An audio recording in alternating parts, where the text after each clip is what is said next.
BierTalk. Gespräche über und beim Bier.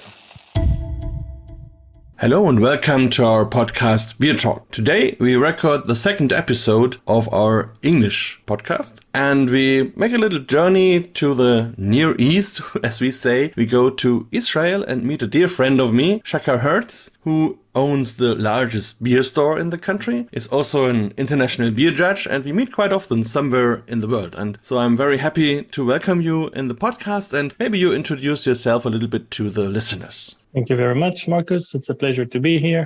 So I'm Shachar Hertz. I am from Israel. I'm Israeli. I'm one of the local beer experts. And as Marcus said, I'm also a beer judge and an owner of a company called Beer and Beyond, which is the largest beer shop and beer school in Israel. I'm also doing some beer tours around the world from time to time. And mostly I deal with educating the Israeli people about beer, how to appreciate it, how to know more about it, and eventually, and hopefully, how to drink a bit more. Yes, for us, it sounds a little bit uncommon that people in Israel are drinking beer or in larger scale. So how did you yourself come into the beer thing, and what do you think about the Israeli beer scene? Well, as classic Israeli, I was also a bit into alcoholic beverages as a young person, but beer was not one of my favorite drinks growing up.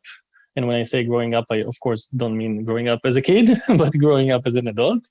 But I happened to move to the United States when I was 25 and spent 5 years in New York. And in those years, which was the early 2000s, I was exposed to the amazing craft beer revolution that was going on back then, and I completely fell in love with beer while living in the States. This is also where I went deeply into this hobby. It was a hobby at the beginning, but pretty fast it became something that I really wanted to do professionally. So I went to school at UC Davis in California, and after my 5 years in the States were done, I got back to Israel.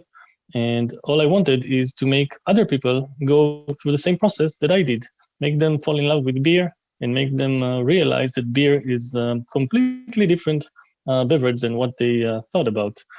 So that was about 15 years ago when I got back here, but it's not surprising that Israelis are drinking alcohol. It is allowed in the Jewish religion to drink, even the opposite, like we have to drink wine, of course. At Shabbat dinners, for example, it's a mitzvah. But regardless if you're religious or not, Israelis drink alcohol, but we don't drink a lot.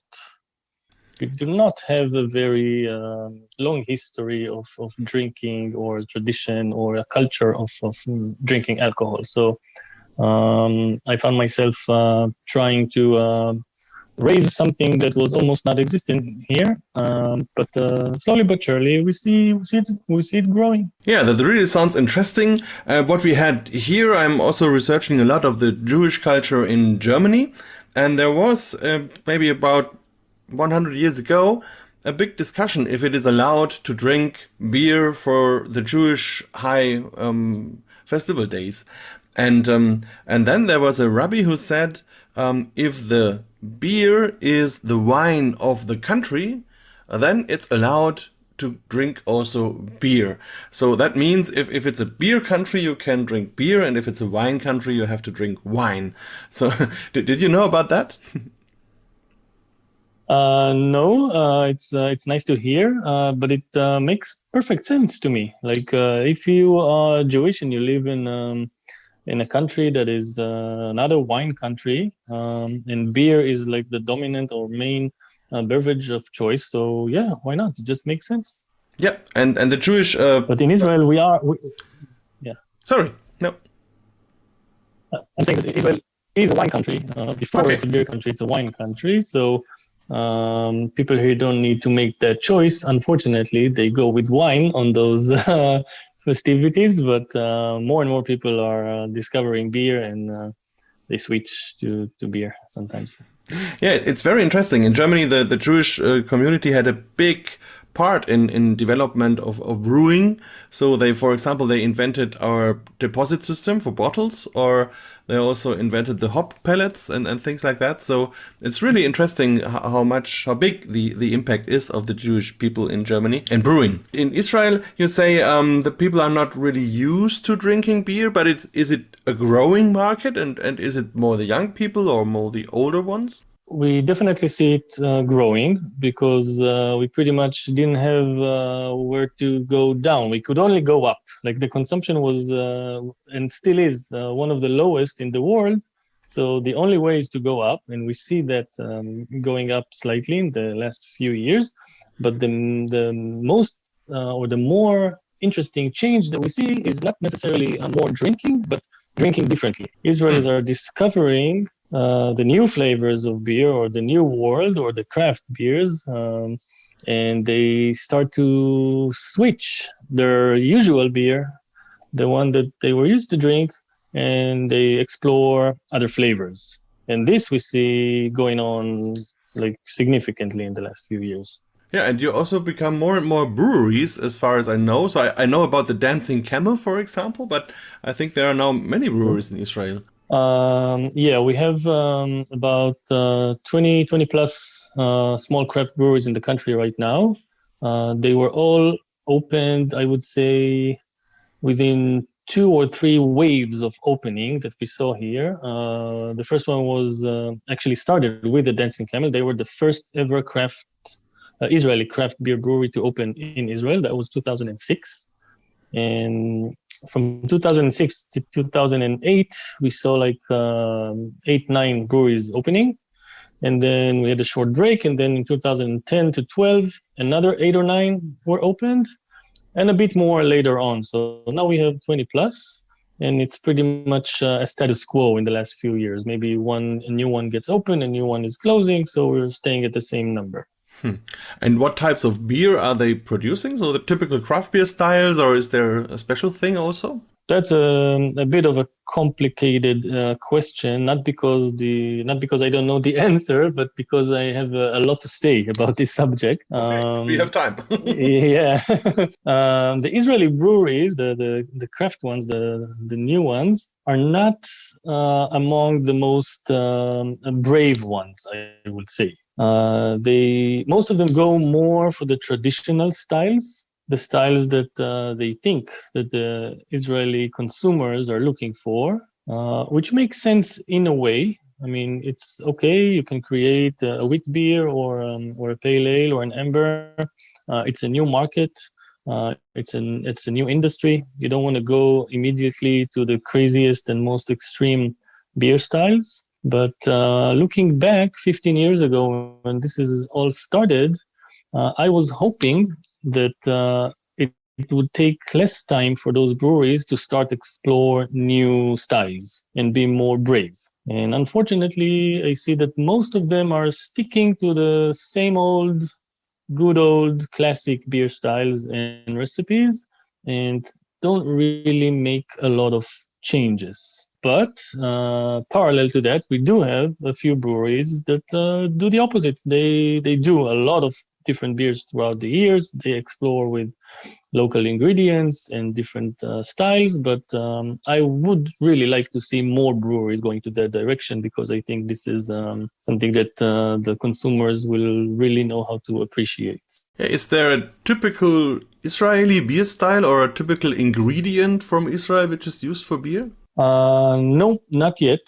We are a country that is known for having a lot of spices and fruits and herbs and vegetables, but for now there isn't like one or a couple ingredients that I see that are being used more popularly within the breweries. But I guess it has to do with what I said earlier, that the experimentation level is still low, and most of the breweries are sticking to the classic ingredients. And as you have the largest beer store in the country, so you also have beers from foreign breweries like American or English or German ones.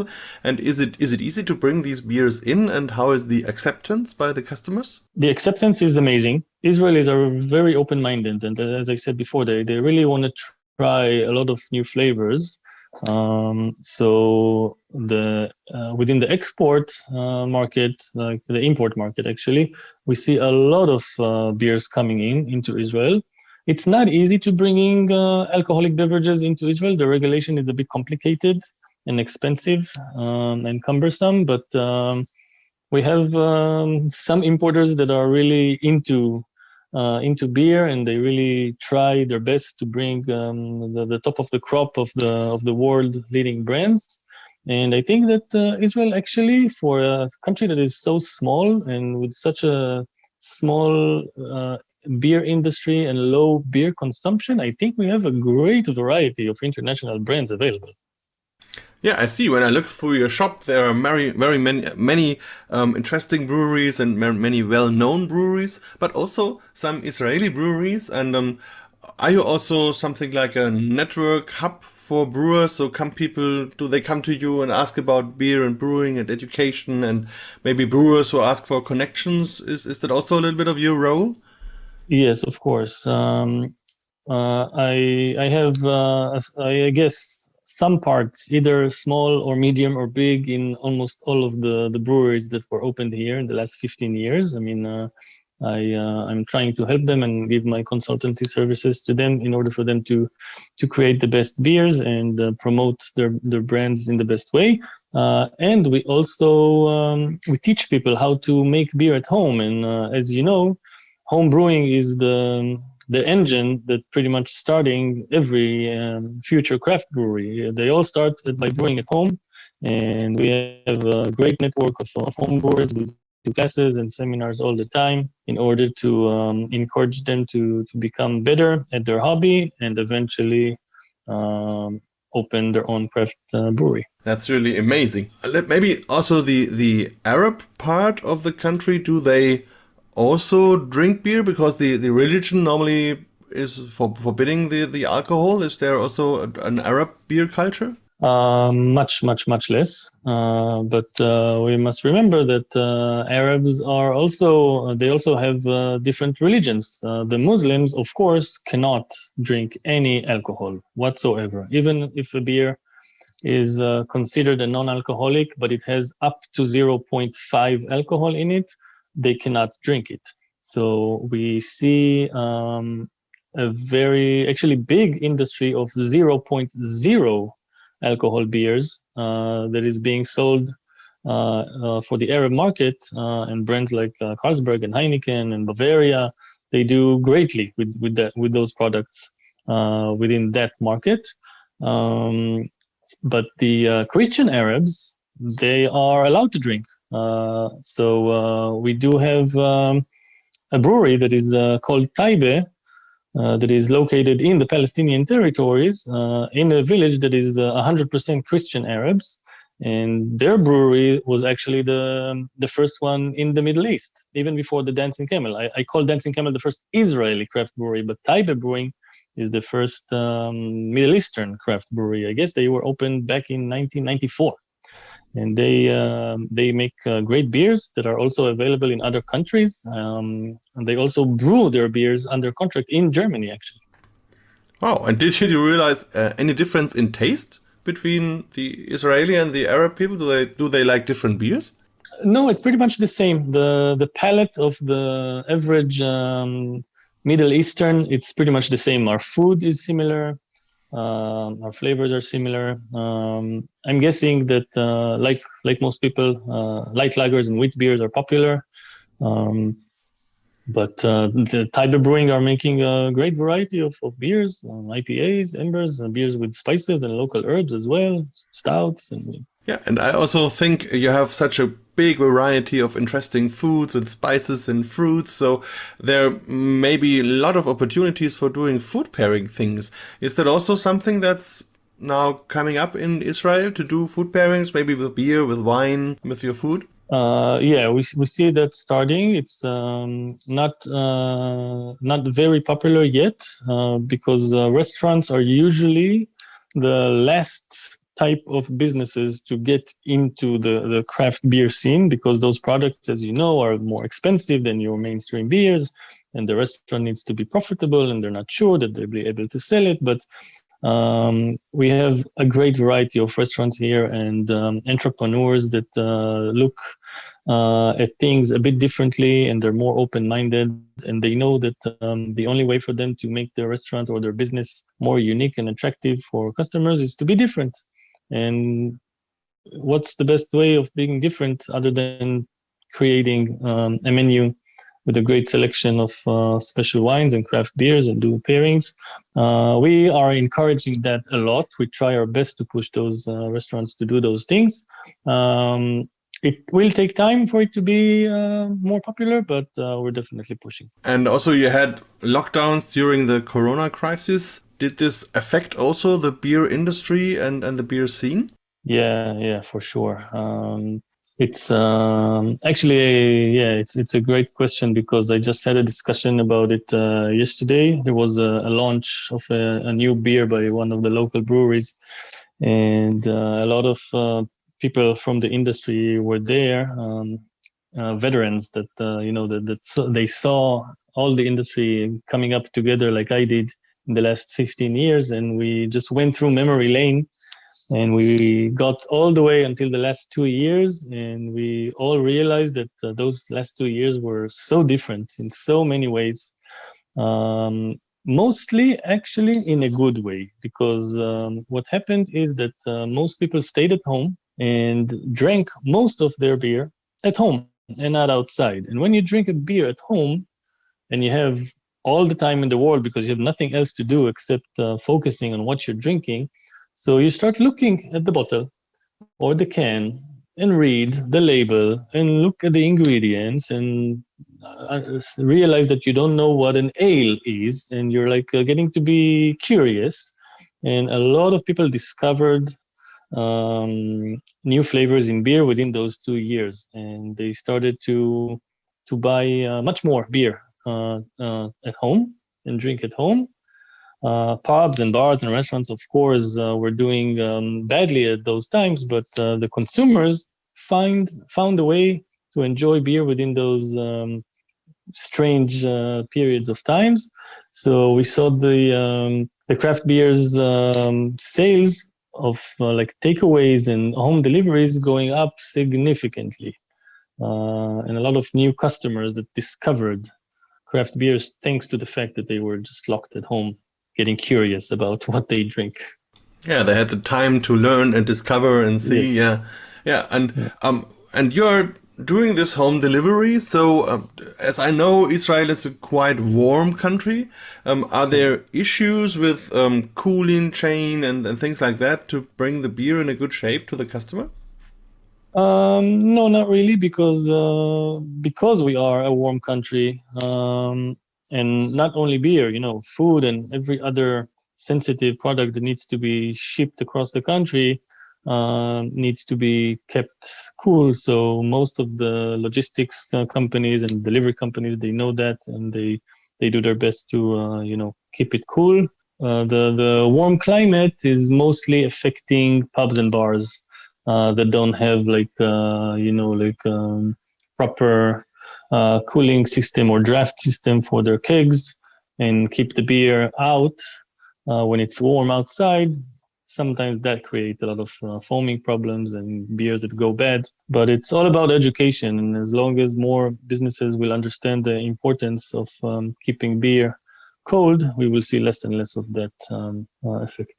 Is there something like a beer school or beer education or something like that in Israel? Officially, we don't have a beer school or an academic place to study about beer.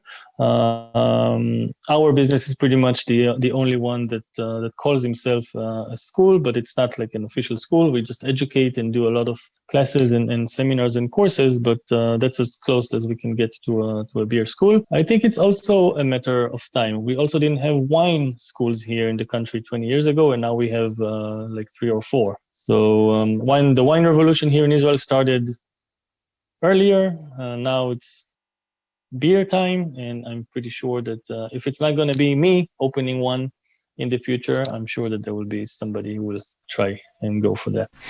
Yeah, and I also looked at the website, and there is also your beer education and brewing education.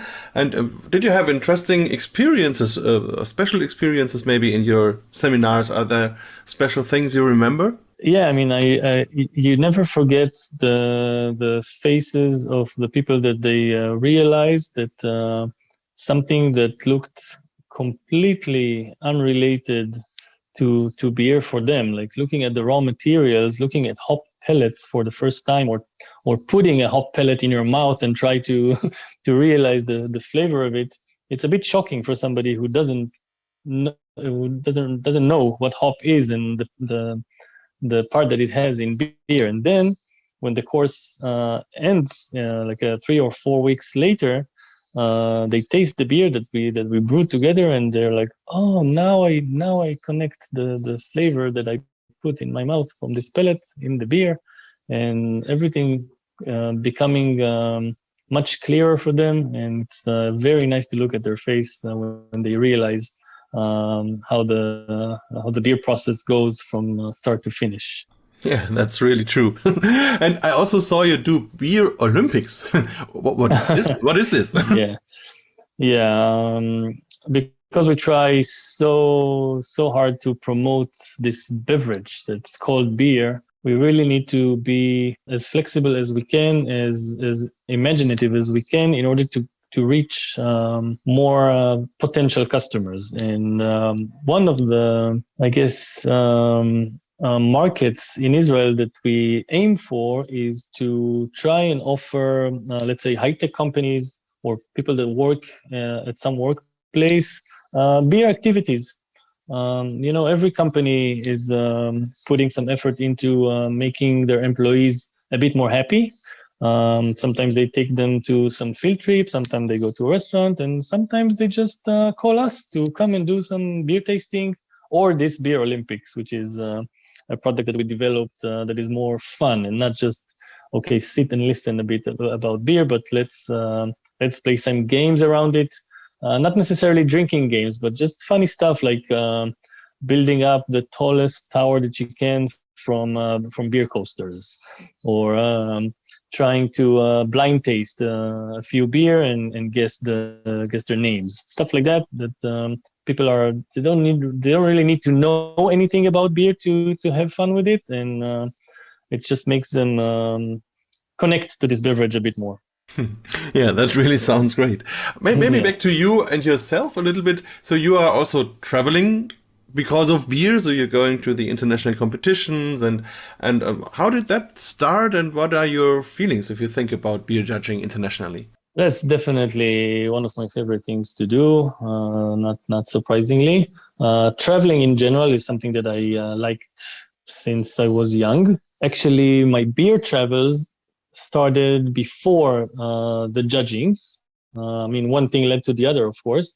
But about a decade ago, I decided to add this element to our company and start to offer beer trips around the world for Israelis, because I know from my past experience that once you travel to the origin of a certain beer and you experience the brewing process and you meet the people behind the beers and you see new countries and different traditions and cultures of beers, something is happening to you, like inside you. Something makes you like this beer much more. So I wanted to take as many Israelis as possible to other countries, to the main and major beer destinations like Belgium and Germany, the Czech Republic, the UK, and even the United States. We did a couple of trips all the way there. And I started to do that like a few times a year, not as a main business, but like from time to time. And in one of those trips that was to Belgium, in one of my pre-trips that I went before the group trip, I went to Liège. And I happened to be there right at the time where the Brussels Beer Challenge competition was taking place. I think it was 2013. Mm-hmm. And and I got to meet the organizer, Luke, and we talked, and like I told him a bit about myself, and he said, okay, next year I'm gonna call you to like judge. And this is how it started for me with the judging, and then I did a few other competitions as well, because as you know, this is it's all group of colleagues and friends. They all know each other, and they recommend one another to other companies, and this is how to other competitions, and this is how it all started for me with the judging. I really, really like it. I think it's a great experience. I mean, I tasted so many different beers in my life, but it's a different setup. It's an official tasting.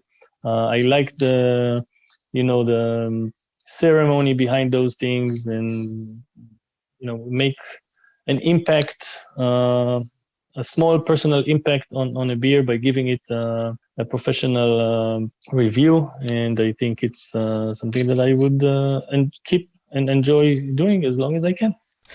Yeah, that's really the same thing I feel. I think the good thing it's both. It's professional, but it's also family. And that's really, so you're really with your heart in the thing, and you have very nice people around you, and you meet people from all over the world, which you normally never would have had the possibility to meet, and you really make friends, and that's the great thing.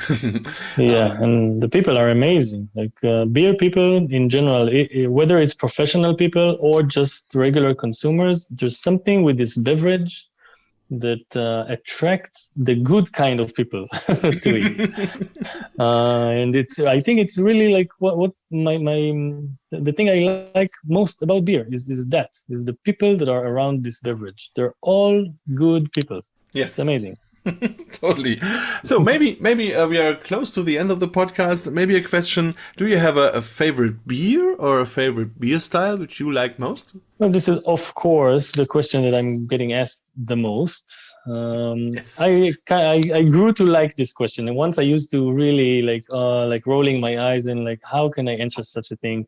But now I'm getting to actually enjoy answering, because I give a different answer each and every time. But at the end of the day, if I have, I mean, a specific beer, it's impossible to choose. But styles, yeah, for sure. I know by now, after trying so many, I think that if I will end up drinking only alt beer from Düsseldorf throughout my entire life, I will be totally okay. That sounds a good thing, especially if you go around the city and have all these different alt beers. Yes, I really like it. Yeah, I think it's the perfect combination of like it's the most balanced of all styles. You have everything in it. You have the malt flavor, the hop flavor, the alcohol content is just where you need it. Perfectly drinkable. Just super nice. Yeah, and also if you have the surrounding with the pubs there, and so it's great. Yeah, the atmosphere is amazing. Yeah. Yeah. Is there many maybe one special wish or one thing you really would like to do in the beer world which you didn't do before? Yeah, for sure. There's one very major element in the beer world that I still didn't step into, which is to actually have a brewery or be part of a brewery. I thought at the beginning, when I finished my studies at UC Davis, that this is what I'm going to do. I'm going to go back to Israel and open a brewery. But pretty fast I realized that it's maybe not the right time. The industry is like almost not existent, so I'll put that aside, and then I just went so deeply into the business that I have today, and I put the dream of having a brewery still in the drawer. But I'm guessing that at some point in the future I would like to be a part of a brewing business and create my own beers. That sounds great, and then I will be very happy to be one of your guests. So thanks a lot for this little insight into your life and into the Israeli beer culture. And so I wish you a nice day today, and I'm looking forward to see you in the next beer judging meeting in the near future. Thank you so much, Marcus. Prost. Prost. Thanks and bye. Bye bye. BierTalk, der Podcast rund ums Bier. Alle Folgen unter www.biertalk.de